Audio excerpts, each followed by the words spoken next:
কি থাকতে পারে? কোন অভিযোগ থাকতে পারে? আল্লাহ তাআলা পরীক্ষা করেন, আল্লাহ তাআলা পরীক্ষা করেন, দেখি তোমার ঈমানটা কত পিওর, তোমার ঈমান কত পিওর। কাফেররা মারতেছে, তুমি কি অস্ত্র ছেড়ে দিয়ে, তুমি কি কলেমা বাদ দিয়ে কাফেরদের কলেমা পড়ো কিনা, এটা আল্লাহ তাআলা ট্রাই করেন।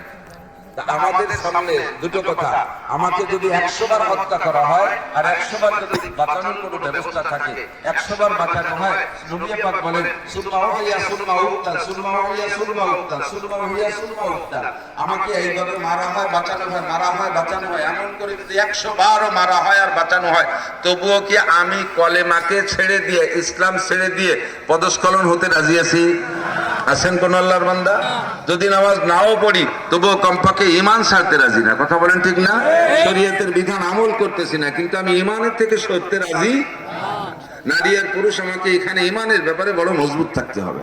যদি আমাকে এর এগেনস্টে বলা হয় যে সারা পৃথিবীর মহাসচিব বানাই দেওয়া হবে তোমাকে, তুমি একবার বলো মুহাম্মদ নবী না, তুমি একবার বলো আল্লাহ বলতে কিছু নাই, তুমি একবার বলো কোরআন এটা ভুয়া, তুমি বলো হাদিস বলতে কিছুই নাই, তথা ইসলাম বলতে কিছুই না, এই কথাটা একবার বলবা, এই কথাটা বলার পরে তোমাকে জাতিসংঘের মহাসচিব বানাই দেওয়া হবে, এই মহাসচিব হতে কেউ রাজি আছি? আমরা রাজি নাই। হযরত ইব্রাহিম আলাইহিস সালাতু ওয়াস সালাম যত নবীদেরকে আল্লাহ তাআলা পরীক্ষা করেছেন, সব নবীদের মধ্যে আমাদের নবী, তার আগে ঈসা আলাইহিস সালাম, তার আগে দাউদ আলাইহিস সালাম, তার আগে